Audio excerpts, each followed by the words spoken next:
Hello and welcome to another episode of VR Download, a weekly show on Mondays that we broadcast from the Upload Virtual Studios.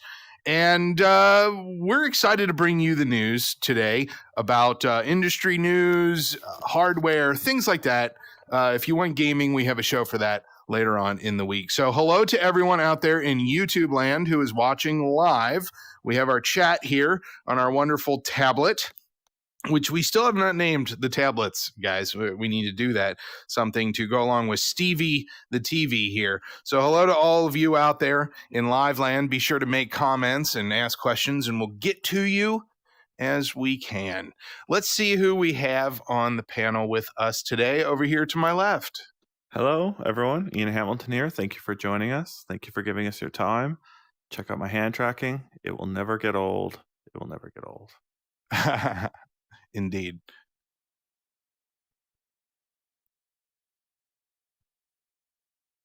And over here to the far left, we have David Heaney, who is doing his best VR mime impression. Fantastic. And okay, at least at least we both can't hear him. It's better than only one of us can't hear him, because then we have to decide whose reality is right. This is very true. This is very true.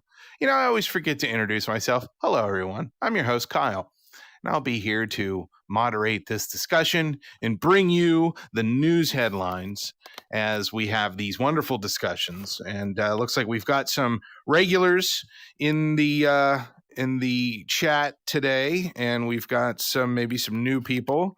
We've got Nathan saying hello to everybody. Hello, Nathan. Apshard, Daniel, Smashed Reality. Hello, how are you? Looks like we've got a monkey person, which is good. Hopefully you're still here somewhere. Any luck now? And yes, Daniel. There's Heaney. Hey, there's Heaney. Hi, everyone. I'm David Heaney, and I write about the technology behind VR and AR. Good stuff, man. All right. So we're all here. My mic is definitely working. Yes, your mic is definitely working. Well, hey, should we just jump right into the news? Yes. Okay, fantastic. All right. Well, our first piece of news for today. Facebook VR spectator tools could evolve into mixed reality. Ooh. Facebook continues to evolve its spectacular tools for virtual reality, but creating mixed reality footage remains an arduous process from the standalone Quest, while the company continues to actively explore the approach. Mixed reality, it's one of those things, it's one of the R's, MR, like we have with, AR, VR, XR, QR, Elemento PR.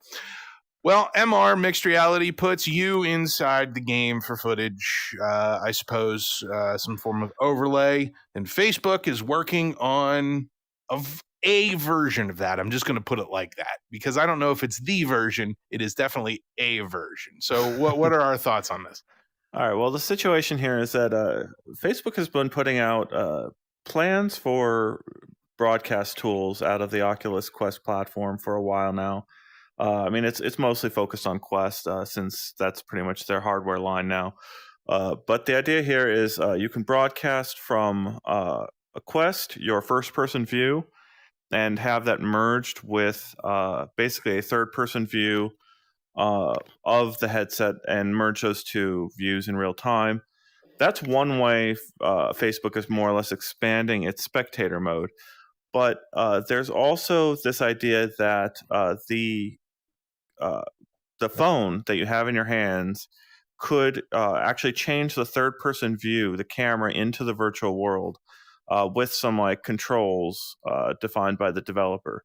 And so various VR games have different views and different ways that it might be great to have a peek into that world. Well, Facebook has shown both of these types of camera systems as ways of expanding their spectator mode in a really simple way. The issue here is that they're also working on mixed reality. And some of their language that they put out in some of their documentation is a little confusing about which of these types of tools is actually going to be next, and how much equipment you're actually going to need to pull off these types of broadcasts. Because, mixed reality is amazing, but Facebook needs to keep kind of developing or rolling out the tools so that you can really sync up the two realities automatically and easily. And Facebook isn't the only sort of developer of this mixed reality content and tool sets. There's Live, there's Reality Mixer, there's other tools that people have been working at in the community for a long time to make better and better and better. And they work pretty fantastically over there on Steam.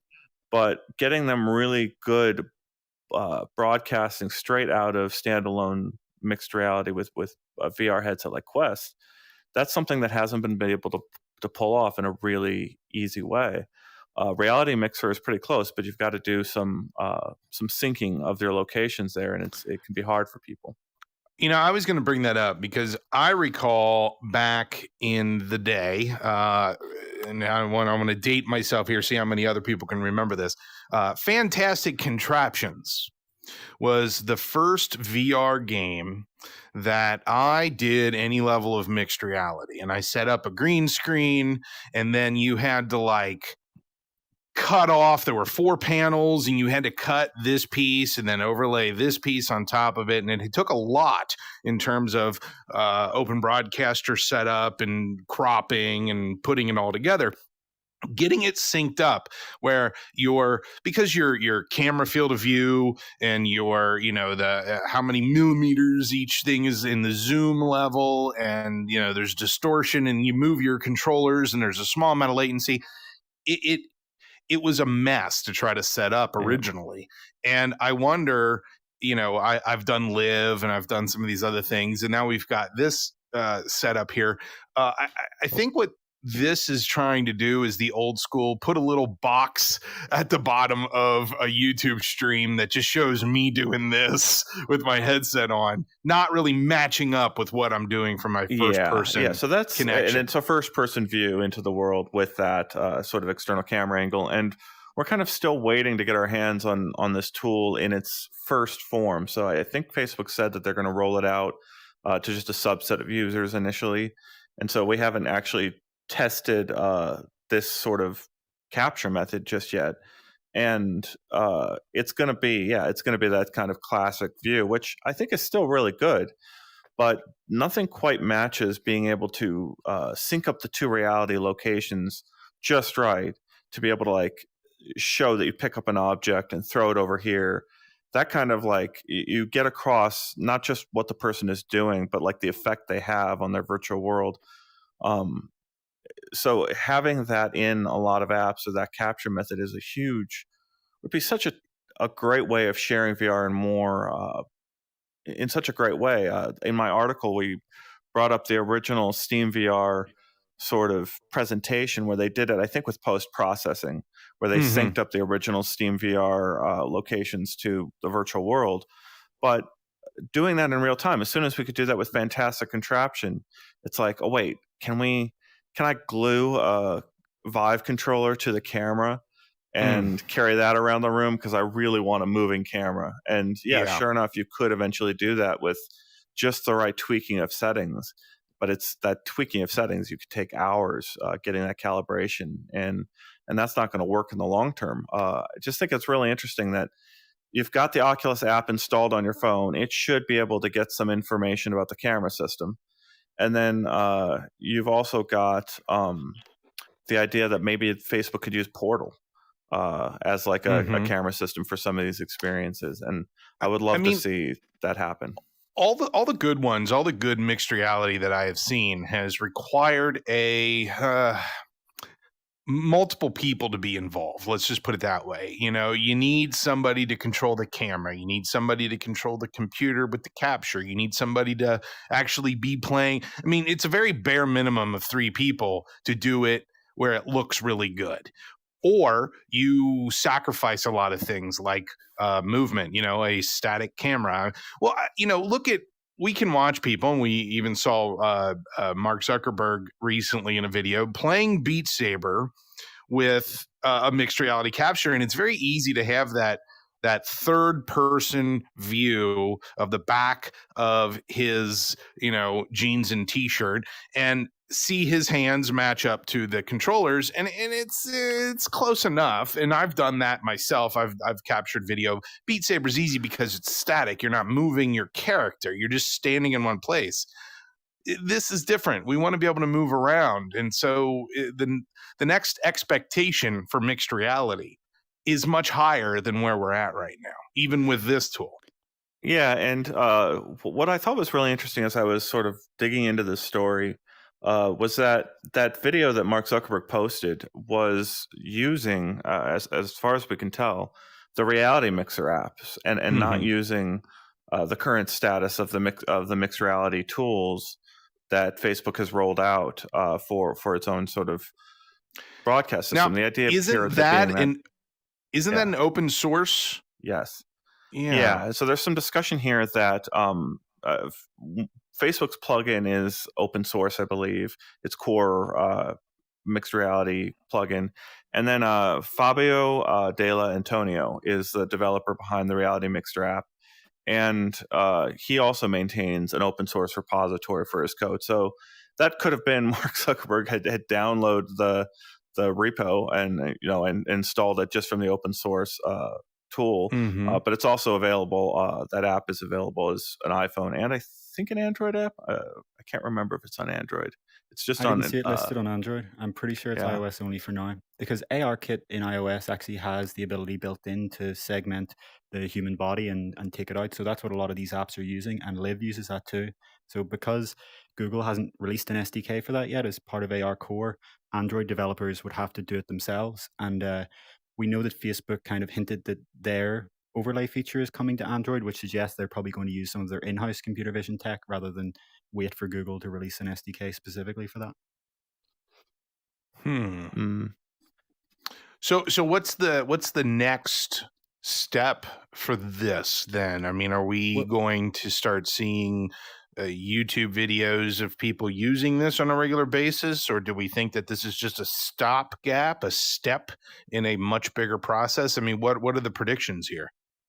Well, if a lot of the stuff we've been mentioning so far is available through that Reality Mixer app that you've mentioned, the open source one, or through the PC mixed reality SDKs like Live, and even Facebook's own one, which it has on Rift, which you can even use with Quest in a certain way. But again, you're still relying on the PC.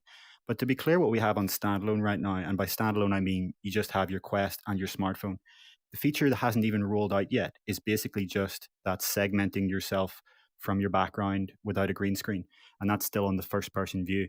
Now, what we've seen in this Ian's article, that this spectator mode, and I've noted that the language even in the documentation for this is very much so intended for developers. It seems even to be in slightly broken English and not fully finished sentences. So I kind of wonder if Facebook's rushing into this feature now that it's kind of sort of Mark Zuckerberg's used the open source version. Has he kind of turned around to some of his people and said, right, let's get our stuff really kind of running here. If this guy can do it, why can't we?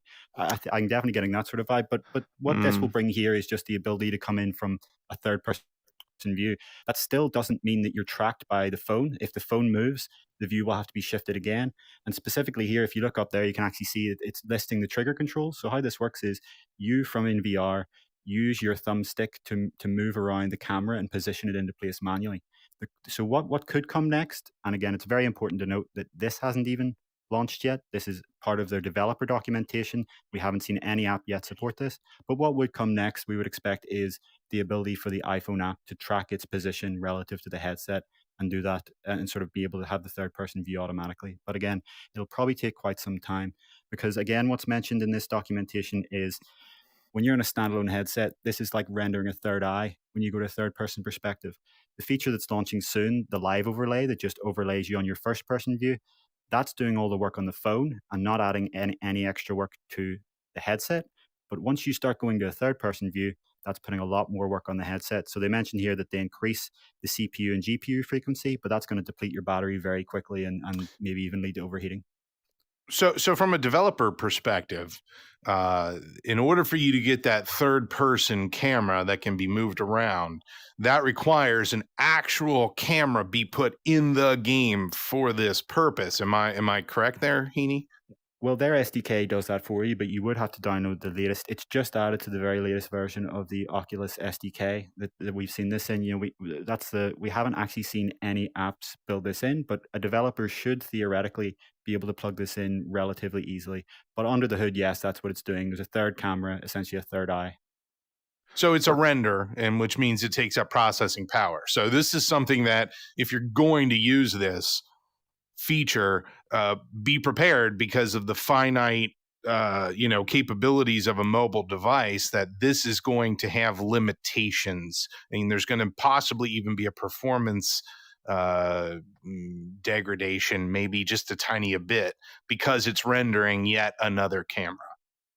Well, they mentioned here that they increase the CPU and GPU frequency, so it probably won't be a performance hit. It'll probably more just be an extreme battery life and heat hit. So the headset, if you're doing this for an hour or more, you could see it overheating if they're doing that. But we'll have to see how apps integrate it. Maybe they can reduce the resolution, etc. There's always a trade-off. No matter what, there's always a trade-off when they add new features like this. I have this comment in my notes here from Della Antonio, the developer of the Reality Mixer app. And the comment there was, this is a direct quote here. I quote, I generally see this as a positive thing. It means that these videos will become even more accessible and that they'll start making some improvements to the existing Oculus mixed reality capture mechanism, Della Antonio wrote. As for my app, its future compatibility with the Quest will depend on the changes they make to the MRC mechanism. I'm still working on the app as normal. I've recently added support for avatars using ARKit's body tracking, and I'm also working on supporting physical green screens. There are some other things I could do to improve the calibration process and to allow the user to move the camera around the scene. And here's the last bit of this quote, which I think is so important that I wanted to get out here. To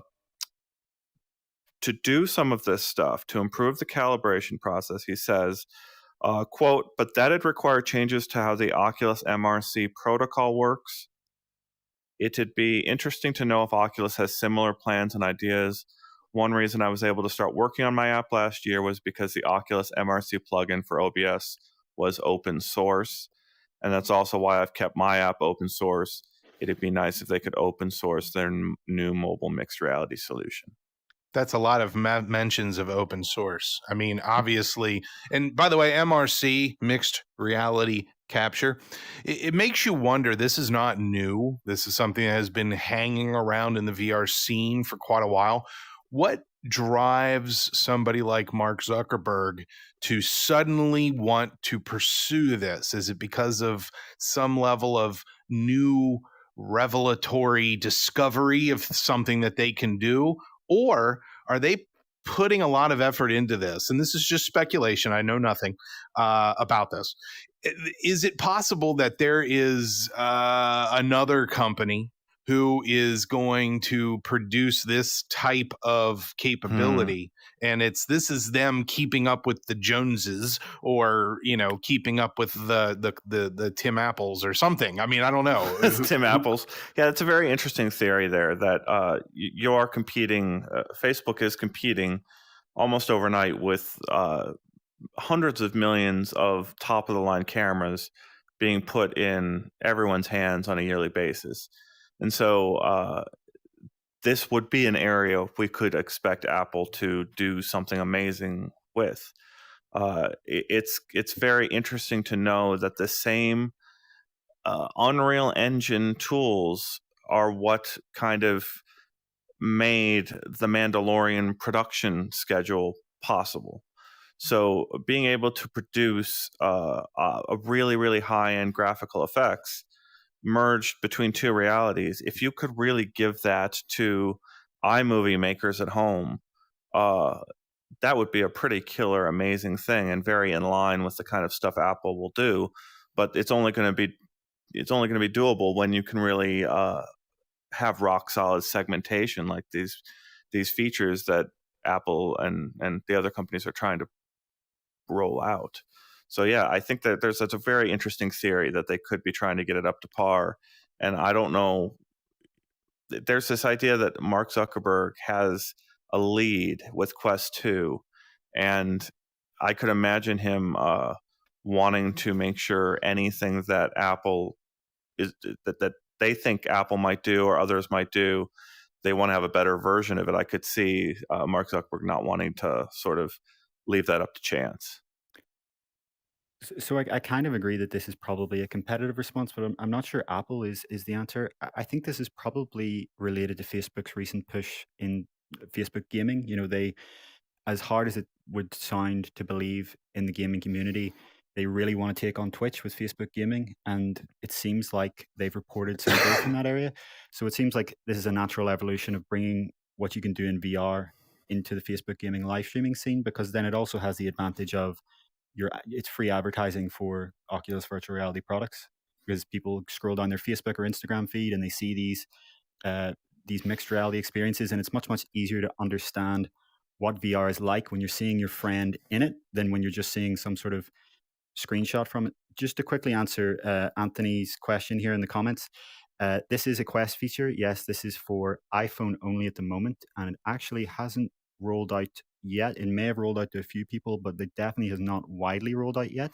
And to be clear, the first feature here is just that you place your phone over in the corner of your room, your iPhone 10 or higher, maybe 10s even, and then you will see yourself segmented like that on your first person view. It's not third person, it's not mixed reality yet, it's just that. And that is coming at some point in the future. It's supposed to be rolled out. The last point that I want to make about this is that the reason why I picked Apple as the competitor response, the competitor that Facebook is responding to, is that Apple's ecosystem makes it very easy. You know exactly what camera, you know exactly what device, you know exactly what software, all of the curated content that will be on Apple's whatever headset is all going to talk to each other perfectly without having to know, oh, I'm using the Logitech K4 whatever camera, or I'm using the Canon T3i with the 55 millimeter lens. There's no guesswork. When Apple's stuff comes out, it'll all know each other because you'll only be able to use that hardware. Facebook has a long journey to go to get to that same spot, because they have to have a lot of universal compatibility built into this, or at least enough compatibility that it works for most people. Yeah, so real-time relighting of the scene. So of being able to give the illusion that as these Beat Saber boxes are flying at you, they're actually throwing out light that reflect onto your physical body. That is something that like Apple and really like next gen version of this tech should be able to do.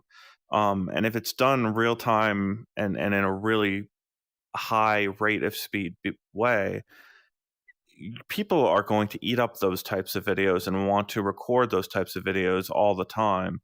But it's just what I'm describing here is a very high end hard technique to pull off, where the lighting from your virtual world lights your real world body in real time, so that you've got just an incredible AR or almost like special effects produced video from whatever you were doing in the virtual world.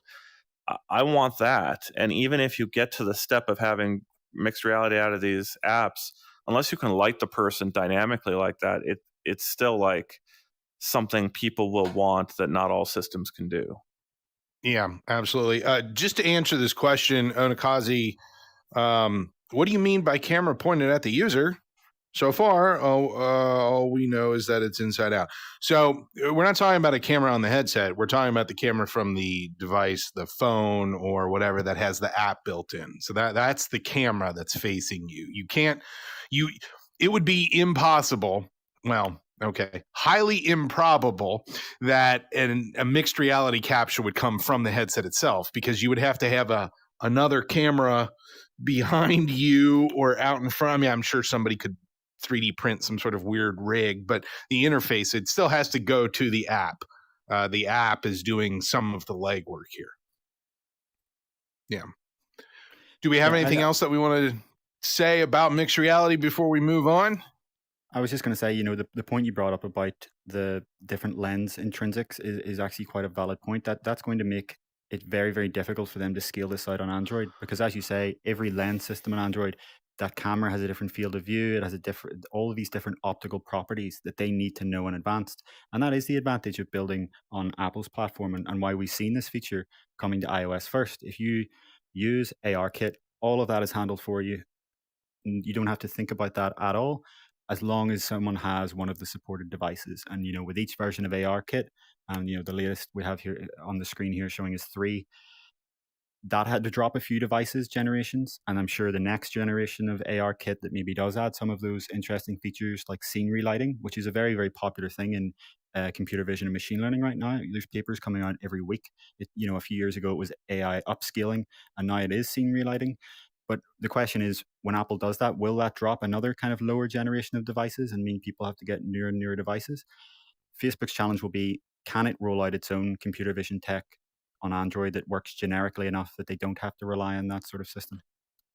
And that is always been the pain of Android, is that because it supports so many different things, there's segmentation in the market, and you either support things or you don't, and you're always going to make somebody mad no matter what if you don't support everything.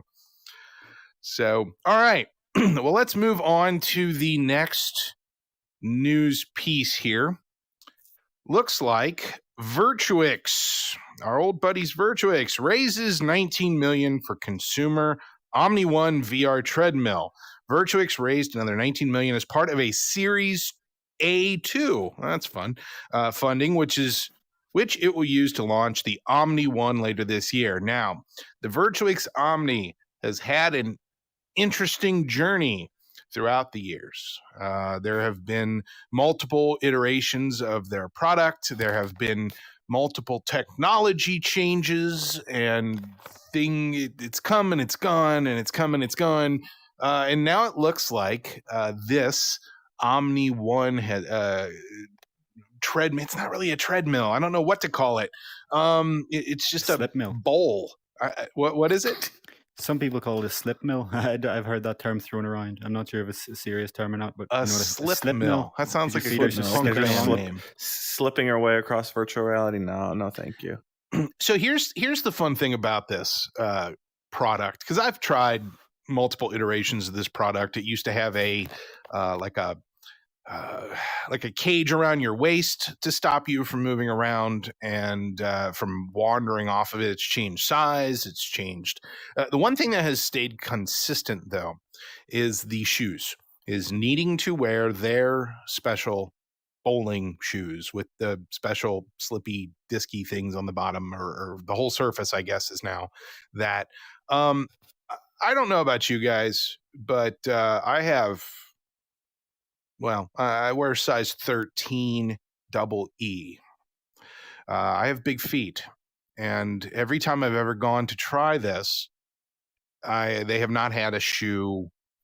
I could squeeze into a 12 and have it be painful, but I have this requirement of specifically for the shoes. But if I ask, a buddy of mine to come over and he has size 6, am I supposed to have a gamut of different shoe sizes? I don't know. I mean, out of all the Virtuix products that have come out over the course of the last couple years, this one seems to be the closest. It seems to be the absolute closest to what I would expect for a home unit. Doesn't take up a lot of room. Looks like it's actually going to work. Yeah, I don't know. What does this have? Like a $2,000 price tag? Just under $2,000, I think. Yeah, just under $2,000. I don't know. What are our thoughts so far on this product? I've tried some iteration of this. I can't remember which at this point, and I'd much prefer not to rely on a hardware system like this. I'm not gonna. People are really excited out there about the pulley systems for their cords. Like, there's plenty of people who really pursue the pulley systems, and I totally, more power to you. Good for you doing that, but I don't think that's an average person type thing to set up. I don't think millions of people are going to go through the effort of doing a pulley system. And that's what makes these types of walking systems so impossible, unless it's very, very close to real walking, like the thing we saw in Ready Player One here, where he's running at high speed across this thing exactly normally. I don't think it's going to be a large market Technically, thing. that was an actual treadmill because that was an Infinideck. With this thing, you know, I could say that I am a VR gamer and only play Beat Saber, which is a game that you do not move your feet. You are very static. And then I could say that I go and I play, I don't know, Echo or maybe Squadrons or a game where it does not require you to run around Fortnite style, I guess, just to use the kids' terminology. This specific product is meant for people who want to play games where you are constantly on the move. And yes, there are plenty of games like that. But are those the core? Like, you wouldn't want to use this to play 11 table tennis.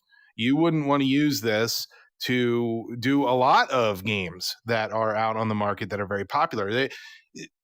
Your target audience for this type of product is, number one, people who have VR headsets. Number two, people who are avid gamers. And number three, people who are playing specific games that require this type of locomotion. So you're taking a small subset of the gaming community and then making it smaller and smaller and smaller. So who is going to buy this at $2,000 to be an accompaniment for a less than $1,000 headset?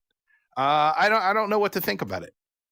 Yeah, I like this comment here from Cake saying that haptic suits interest me much more than a treadmill.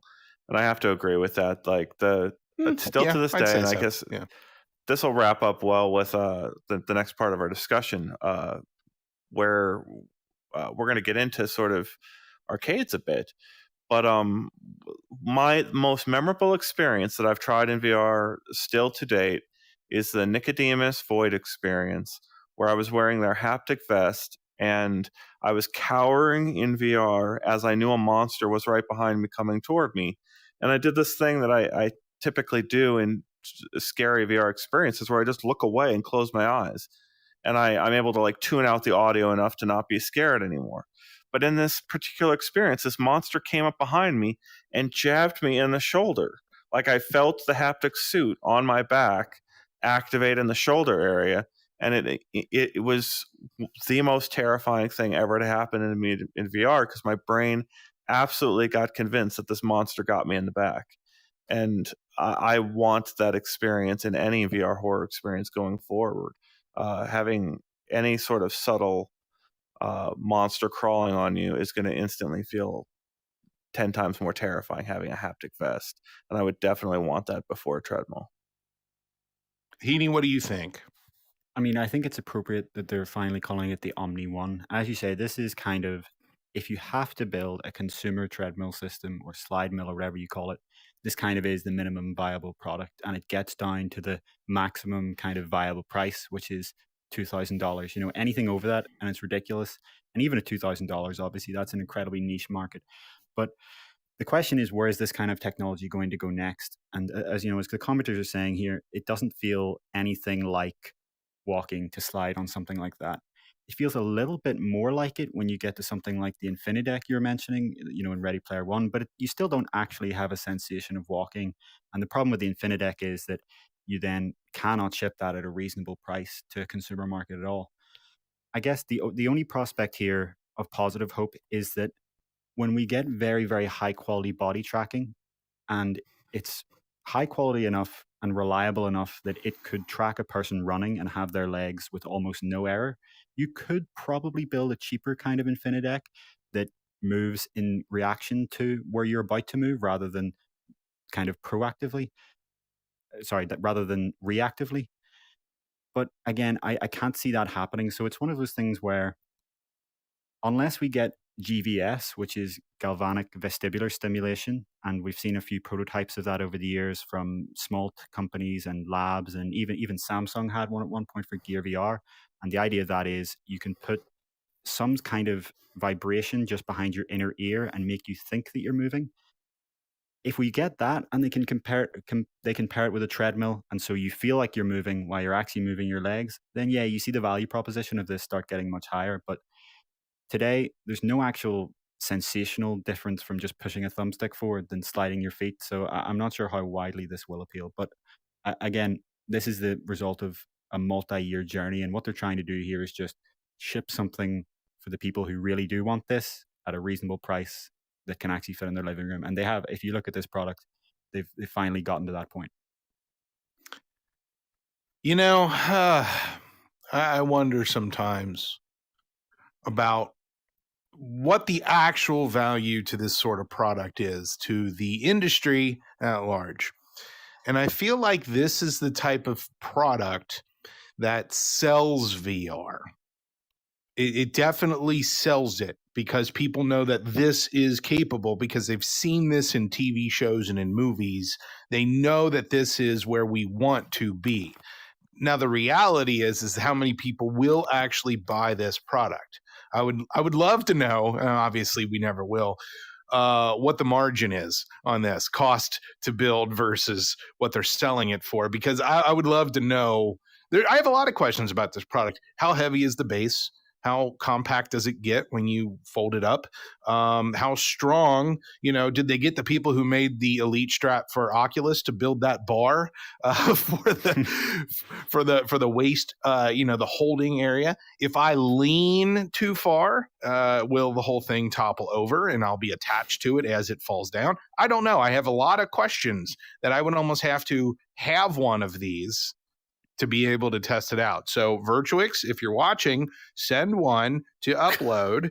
Give us a call. We'll tell you who to send it to. We'll have it sent to Ian. We'll let Ian break it and then send it to me, and then I'll break it. We'll take just turns. Fall over in it and send what's the shipping cost on one of these? That's the ultimate question. You asked about the weight, and like the shipping cost adds up so quickly on these things. Mm-hmm. And that's kind of like the opposite of sort of the direction that VR is going, even just in the broadest terms of just shipping the small little box and having you have a VR experience out of it. Why tack on basically a tripod? It's interesting over the years at different conventions and expos. I have attempted I've tried out multiple different forms of locomotion answers. There's things like Cyber Shoes, which has been, doing a lot of updates and stuff. And that's one novel approach. I've done one before where it's just a big directional pad and you want to move forward, you take a step forward.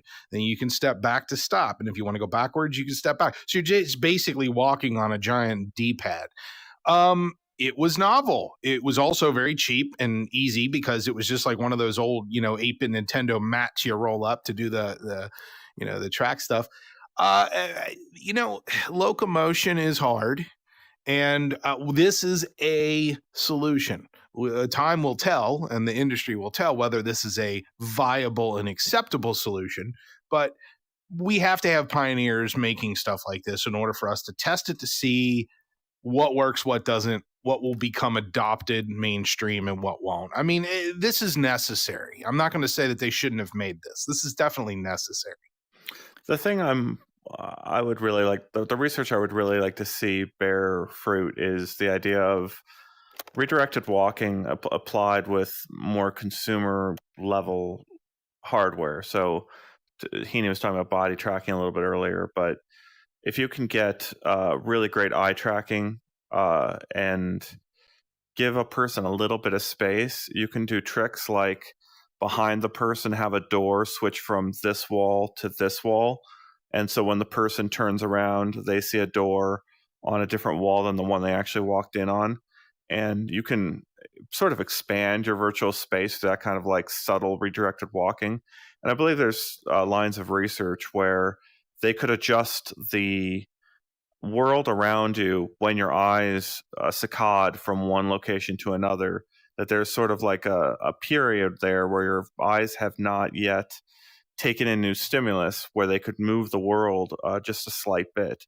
And I think once we get a consumer VR platform that has that kind of keyed in eye tracking plus a large space, you could have some really, really great stuff.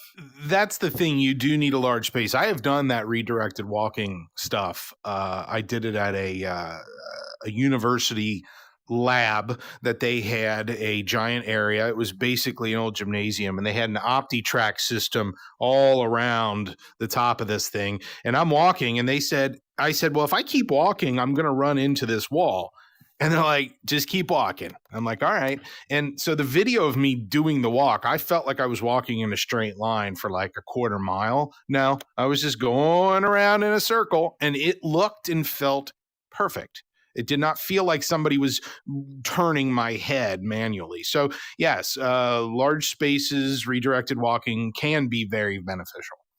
I think that builds on what Adam Hartzell was saying in the comments there. You know, he was saying, nothing tricks your brain more. Nothing will trick your brain harder and give you more immersion than actually walking around in VR. And in a comment before that, he brought up T for God, which is a Quest game on SideQuest. I'm not sure if it ever came to Appla, but it's definitely on SideQuest. And in that game, as you turn each corner, it's a very, very small space, but as you turn each corner, the world changes so that the only locomotion you're doing is walking with your feet. And even if you're in a small space, you can traverse what is quite a large level. You know, that's kind of a very primitive way of doing redirected walking, just changing the environment as the player goes around without kind of trying to even trick them. You know, they're aware of what's going on. I think as VR kind of gets richer mixed reality capabilities in the future, we probably will see more games where you are walking around in your room, because, you know, all this problem that we're trying to solve here with things like treadmills and all these locomotion ideas is this kind of push forward on a thumbstick to move, and that comes from traditional gaming, and it has its place in VR, and it'll likely be very, very popular in VR, and there are games you cannot build without a thumbstick moving, but I really doubt that's going to be the most popular type of VR game in going forward in the long term. So it's questionable whether we'll maybe need treadmills like these if VR game design itself evolves over time. Anthony in our comments talking about his Ninja Run locomotion. I'd be very curious to try that out. That sounds like fun. That's awesome. The only board like this that succeeded the Wii Fit board. Did any of you have for the Nintendo Wii, the little balance board? I feel like something like that could work quite well for VR. You know, you could have different things like skateboarding, snowboarding. You could do lean to locomote. You know, just lean forward to go forward. It's strange that unless I'm completely drawing a blank here, and there is a product like this, I haven't heard anything like that in VR yet. No, I think the closest thing that comes to that, I mean, maybe Cyber Shoes. I don't know. I'm still waiting to see if Cyber Shoes ends up becoming popular. I mean, both of you, if either of you, Ian, I think I know you've tried it, right? It would have been a long time ago. I think it was David, the people who we won't talk about anymore. David? Who's David? No. Yeah. Yeah. A previous employee. Yeah. Well, I don't know. I mean, I don't know how locomotion is going to go. I think in reality or in virtual reality, haptics is probably more likely to be a bigger deal than locomotion. So I don't know. But this product does get us into. It gets us into. It's a perfect lead in for our next news piece. And I'm gonna jump into that now here because it'll segue perfectly. Oh, that's funny. Smash Reality just mentioned segues in the chat. Far Cry VR arcade game gets a trailer. Launches worldwide. This previously announced Far Cry VR arcade game is launching at locations today. I don't know if it was written today or tomorrow or yesterday, and we got our first look. Now, the idea of out-of-home entertainment, location-based LBE, there's all sorts of fun acronyms and whatnot. Places like The Void, which Ian, you and I have done together at least once. What is there life after COVID for VR arcades is my question. And it's funny, as I was cleaning up my house at some point this year, I found a stack of the old sort of passes that you have to get into these places. They give you like a little ticket, a physical ticket, and you can go into the Void, Wreck-It Ralph, Star Wars, Marvels, Jumanji, do all these various experiences. But you get a real ticket, and you take home that real ticket at the end of a lot of these experiences. And I found the stack of them, and I got really sort of sad or nostalgic for those days of going out to these locations. I think it's poetic that our last experience in the Void was as broken as it was. It was. When we went to their Las Vegas location, they tried to show us Jumanji, and it broke on us twice. Just flat out, just standing there on a cliff, looking around for about 5-10 minutes, wondering what's going to happen next. Yeah, the suspense was killing me, and then it turns out it was just broken. Yeah, we had to take our headsets off. We got to see behind the scenes of sort of those locations where they don't really let you see that a lot of the barriers end at waist high. The walls are just, not all of them go all the way to the roof. And they're managing you being able to turn around into very, very small places. You don't need a giant space to make you don't need a whole warehouse in order to trick people into thinking they've got some space. But also, when you have 4 of these headsets walking around right next to each other, you bump into each other, and that can be actually a fun part of the experience if it's a scary thing and you're kind of all grouping together. But at the same time, there's also these shooter experiences where they give you really a giant warehouse and you're able to walk around and shoot people. I don't know.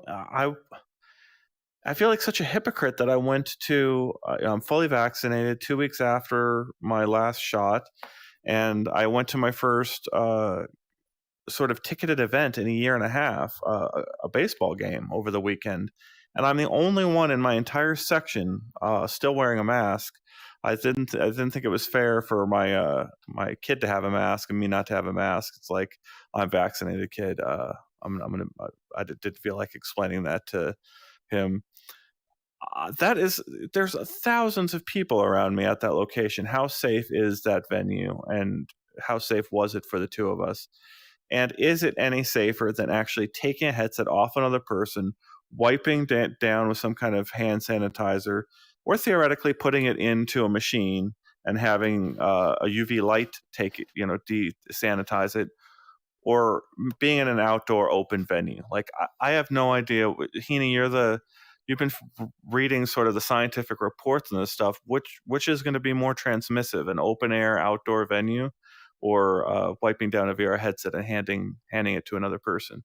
Well, the indoors only, though, it heavily depends on what kind of ventilation they have. If these location-based VR systems are very well ventilated, they could get comparable to outdoors, but in general, outdoors is always better, because with any amount of wind at all, it'll disperse the virus quite effectively. But so it really is one of those things where people may have to ask, on the website, do you have the right kind of ventilation?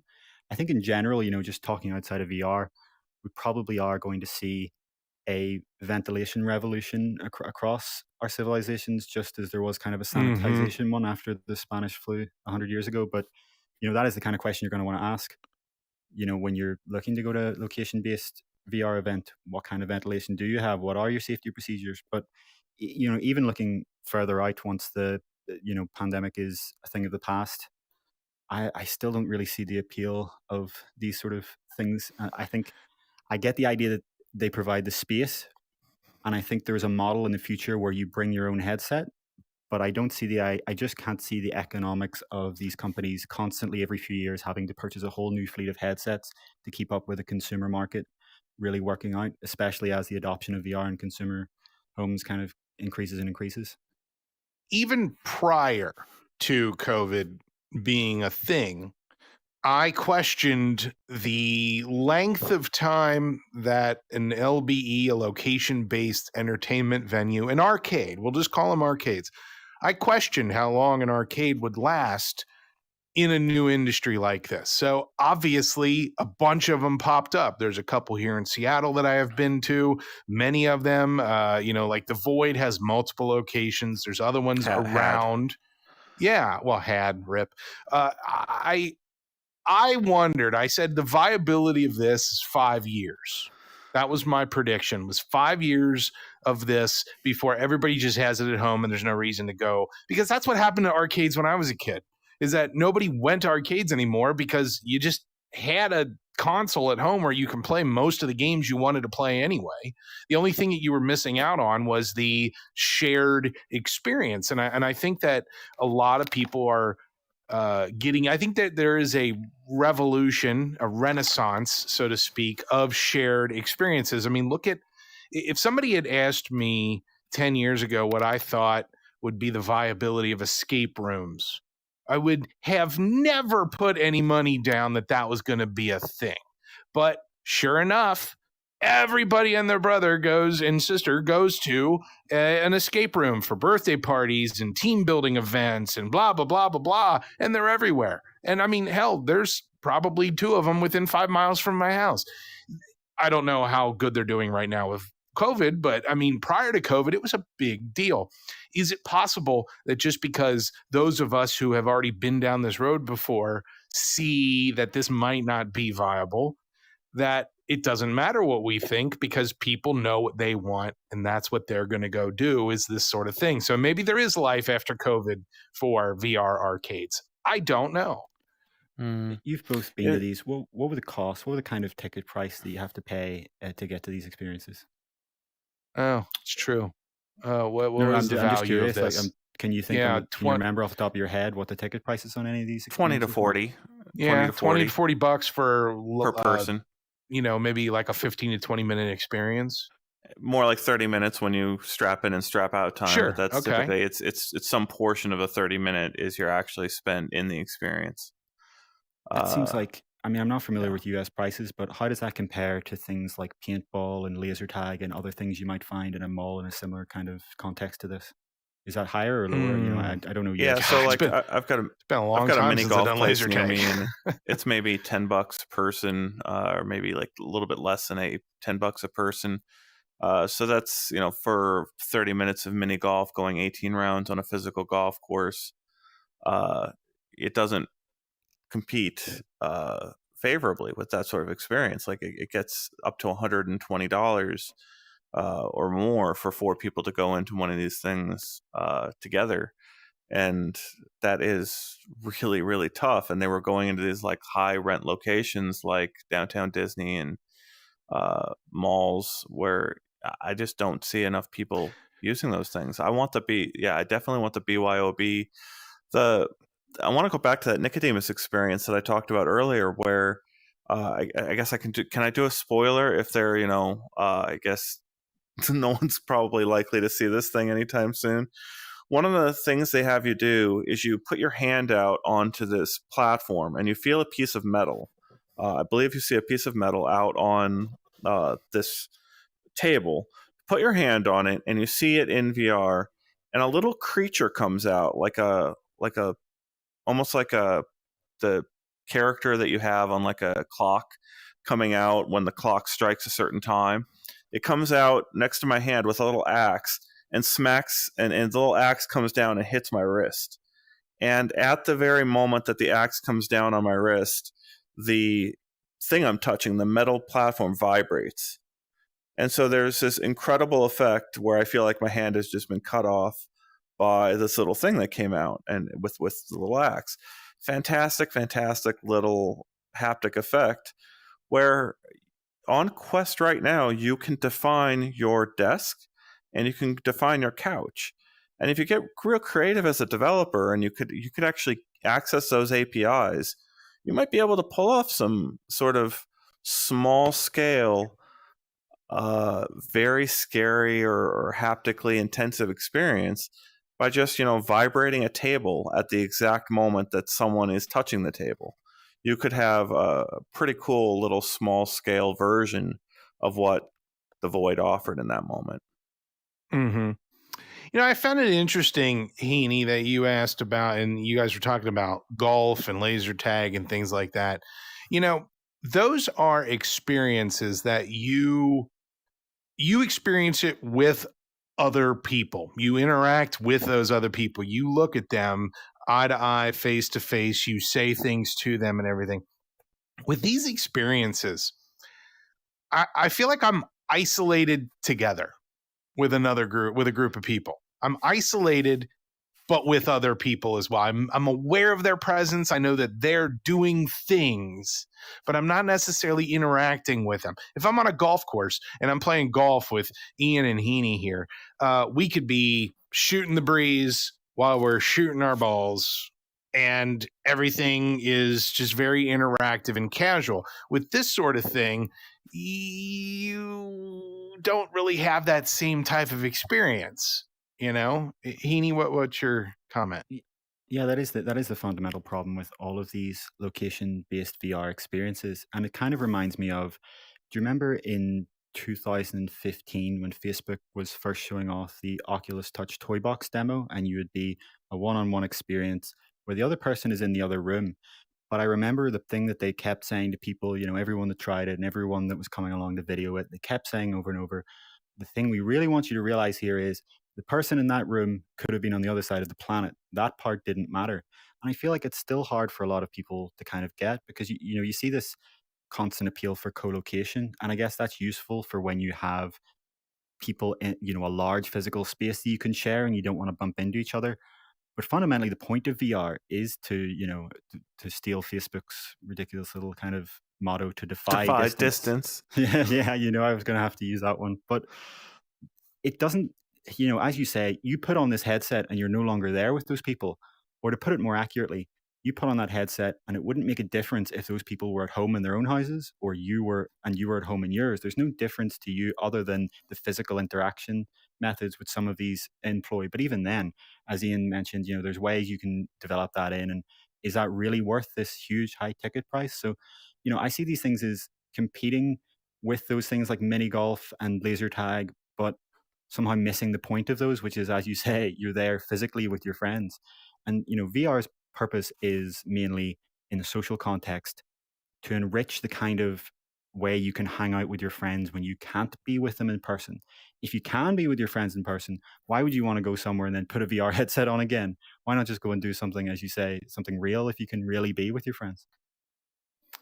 So another thing I wanted to bring up about this type of location-based experience is the cost, the overhead, I'm Joe businessman or Jane business person, and I want to start one of these things up. Okay, fine. Then I'm going to have to buy sweet rigs to run it, or I'm going to have multiple headsets so the batteries can constantly be charged. I mean, if you look at the setup, all the custom stuff that is used for things like the Void, I mean, the cost is, I can't even imagine what kind of money they're making versus what it costs. And Ian referred to the high profile rent and how much it costs to actually have an experience, a place, a location for this type of experience.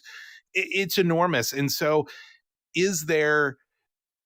because of how much it costs, is it going to deter business people from even investing in this sort of concept because it might be viewed as a finite? Like, did COVID kill the VR arcade, or is it just naturally staying put in its same spot, or will it thrive because of the demand? I just have so many questions and nothing but speculation to answer them with. Yeah, I think I go back to the co-location API really needs to get here for the stuff to be unlocked in a really great way. What we're discussing, whether it's the toy box demo or not, you can have such incredible experiences with sort of pretty simple haptic physical spaces. It's just you need to really make it easy for developers to sync up the location of two devices, and it needs to extend even to sort of the standalone system. Facebook has complete control over how how and who sort of gets to access the Insight tracking system on the Quest headsets. And until you have a sort of standalone based, someone willing to go out and develop a really great location based experience. That was one I forgot about, the Alien experience. They were using at the Alien experience Gear VRs, I believe, for a fully positionally tracked Alien location based VR experience. The phones ran hot, and the aliens were the lowest polygon versions of aliens I think that have ever been invented. Like, just, the simplest looking alien xenomorphs you could possibly imagine. But this was a step in the right direction, in my opinion, compared to a lot of these other things. And it's just Facebook has completely locked down what they'll let platforms do with this. And I think until we see sort of standalone location-based VR return, it's unlikely to happen in a serious way. Yeah, I would like to see, because I don't know, I have a soccer field down the road, tennis court in my neighborhood. I could very easily go over to there with my children. We could all three put on VR headsets and experience something like, like they did at Oculus Connect with Dead and Buried Arena. I mean, I should be able to right now, today, have a game where I could set that up, go set up a big area, map it out, and play a game like that with multiple people, multiple headsets, co-location, aware of where each other are. I should be able to do that right now, in my opinion. Yeah, that's the value of these locations. It is their physical space. But as you both mentioned, if they have to provide that space and then also somehow keep up with all of the innovation in VR, they either have to build these expensive gaming PCs and put in VR headsets that'll be outdated in a year or two and then re-put them all in again. Or, as Ian mentioned, they could go for the standalone route in future if Facebook does make that possible. But even then they're going to have to deliver experience that is very low polygon and isn't high fidelity. So it's not the kind of cinematic experience that their content partners are going to want in places like this. When you have Alien and Far Cry and etc., people don't want to see that in low fidelity. They want, if they're going to pay this $40 per person, they want that PC experience. So it kind of seems like there is no real viable economic path to these places, other than to, as we've been alluding to, become the space for these things, but not try to be the VR provider. Maybe in future we could see developers add support to their game through these co-location API. And as you said, Kyle, you just bring them to any one of these spaces, and that game that already exists in the consumer market and has a consumer component becomes this location-based arena scale experience, rather than trying to kind of be custom built just for that one arcade. It's almost as if we have to build a home arcade. It's very intriguing. Ian, I see you keep trying to put up the Dead and Bury Arena video. Is that not? Yeah, I don't know. It plays for a few seconds. I don't think the videos are playing. I tried the Far Cry one earlier. Daniel noticed in the comments. Daniel, yes, I was trying to play the Far Cry video earlier. It seems that the videos aren't playing right now. I want to make a comment about this. Daniel in the chat here. He says, I feel like post-COVID VR will have a bit of a drop-off. I know people that literally only bought it because of the pandemic and will likely rarely use it past that. I disagree respectfully. I understand, though, that a lot of people have that idea that once I can go back outside, I'm not going to want to do this again. There will be some people who do that, who throw it in the closet and it collects dust.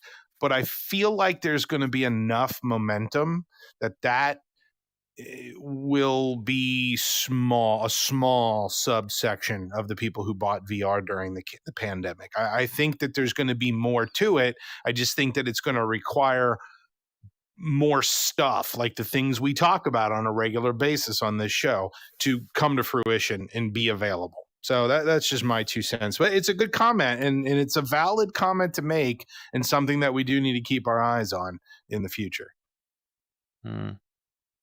Yeah, I would just go back to the point that, the reason I would disagree with that is because, again, VR is not meant to replace real life. It's not trying to replace real life, and I dearly hope it doesn't replace real life at any point in the future. What VR replaces is those times where you can't be together in person, where together you'd be using WhatsApp or Skype or playing a 2D game, or any of the other ways that you currently remotely hang out with people by staring at a little 2D rectangle in front of you that has a little webcam representation of them in the corner, and you can maybe hear them. VR's purpose is to replace those moments with something that more closely approximates real life. It's not, so I don't see people going back to real life as being a thing, because eventually at the end of the day, no matter how great what you've just done today is, you're going to want to go home, and you're not going to stay out in real life forever. You have to go home at some point, and you're going to want to still keep talking to your friends. Yeah, I mean, VR is great, but reality is the only place you can really get a good meal. Exactly. Yeah, I want to see someone do more of the experimentation like T for God. I would love to. I think there needs to be more apps where you can kind of assume a person has 10 feet by 10 feet or 15 by 15 feet, or maybe slightly more, 20 or 30 by 30, because I hope the VR market is big enough where people can really sort of experiment more with what you can do at that scale, with those people who are far away. So like if I can have an escape room experience crawling through a quite larger space, it really feels great to kind of, more than just when you walk from one room to another, it's such a like eye-opening thing, and all these VR headsets that we have today assume that you only have one room to operate in, and if you can just extend that out to 2 rooms, or have a table that's shared with you and someone who's far away, you can do such amazing things. Like I saw one of these SIGGRAPH conferences, they had a weather producer above your head where it put out heat, it put out rain, or like little like mist particles, and it put out an immense amount of heat. And as soon as you're like in a hot place with another person, you're both getting like heat thrown on you, and you can look to that other person and say, wow, it's hot out here. Like that is worth it in my mind for certain experiences. But you need to have developers willing to kind of experiment with multiplayer at larger scales for that sort of, I don't know, shared haptics, even though a person is far away. I want to see more developers playing with those ideas. You mentioned, T for God. Maybe they could do Coffee for the Devil as the sequel, and that'll kind of scratch that itch for you, Ian. Would you play that? No? Sure. Okay. All right. Well, this is, as usual, just been a fantastic conversation. I realize that we have quickly past our hour mark, and that is a wonderful thing, because great conversation should have no time limit, in my opinion. We have talked about all sorts of fun stuff, and there's been plenty of people such as Dennis, Smashed Reality, Chris, Onakazi, Michael, Daniel. I mean, plenty of people here in the chat, and you guys have had some very boisterous conversation, and I really appreciate that. If you are listening to this on our audio podcast or watching this after the fact, then hey, still make comments. Let us know what you think. We do review those things after the fact. Do we have anything fun, new, and exciting coming up, Ian, that we want to share with the audience? Yeah, I want to talk about Arkio. So I'll have an article up on uploadvr.com very shortly about this architecture app that Heaney and I dropped into. It's called Arkio, Arkio, and it is free for this month. So they're not going to sort of turn on their pro and enterprise tiers until September 1st. So there's some time in here you can go in and really explore these tools. But I was blown away. Heaney is, I think, not as blown away as I am, but impressed. These ideas have been tried before. This is you can build an entire cityscape in this experience, and you can change yourself from 1-to-1 scale all the way to being a giant with a miniature in front of you. And you can do it with other people building in the VR experience with you.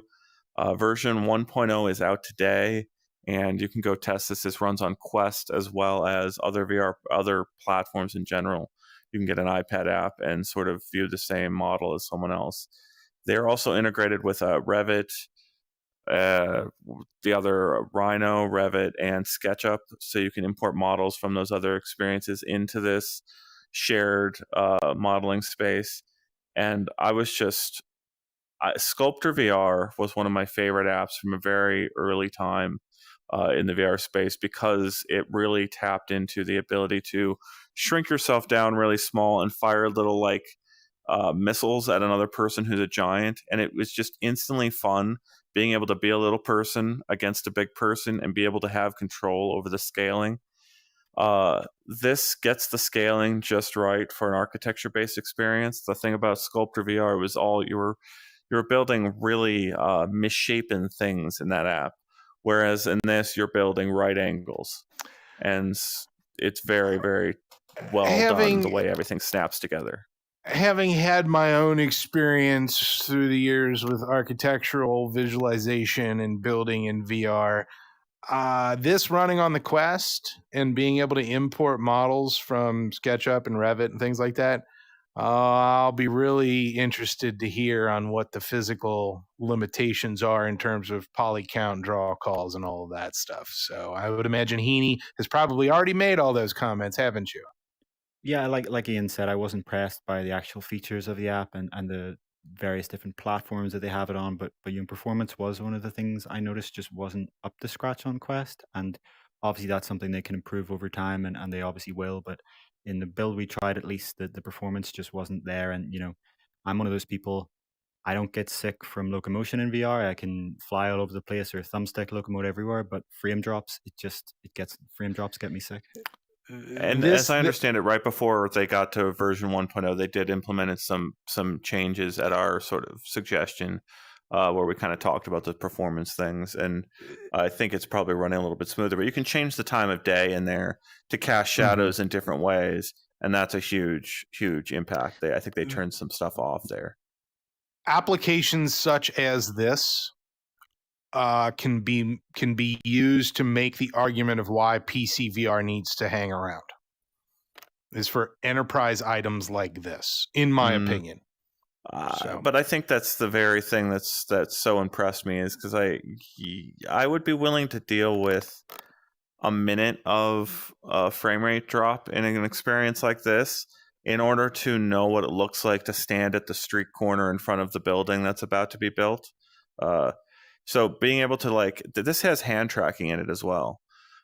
So you could theoretically give this to a person headset only, and they could resize themselves to big or small and move themselves around the model. And that's pretty incredible ability on a standalone piece of hardware. So yes, you're absolutely right that yes, there's a good case for sort of throwing everything at it, but the fact that it also operates in standalone mode, even if they are sort of trying to figure out how to manage that frame rate, it's a powerful tool to me. Yeah, I'll be curious to see how that goes, so we can look forward to that. Is there anything else that's going on this week that we should tell the audience? Not off the top of my head that I can think of. Okay.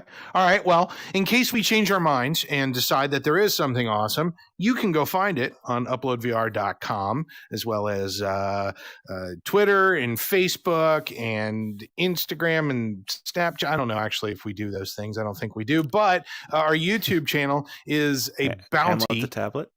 Of Hamlet the tablet. Daniel, right there. I kind of like that one, Hamlet the tablet. Yeah, I mean, the idea that this is Stevie the TV, I feel like there needs to be a B, like I don't know. I I don't know. We'll wanna keep go to- thinking about it. I don't want to go back to Chad the Pad because it's the only one that sticks with me. But I don't know. like it. I don't really want to call it Chad either. I want to like this. I really want to like this. Hi, Chad.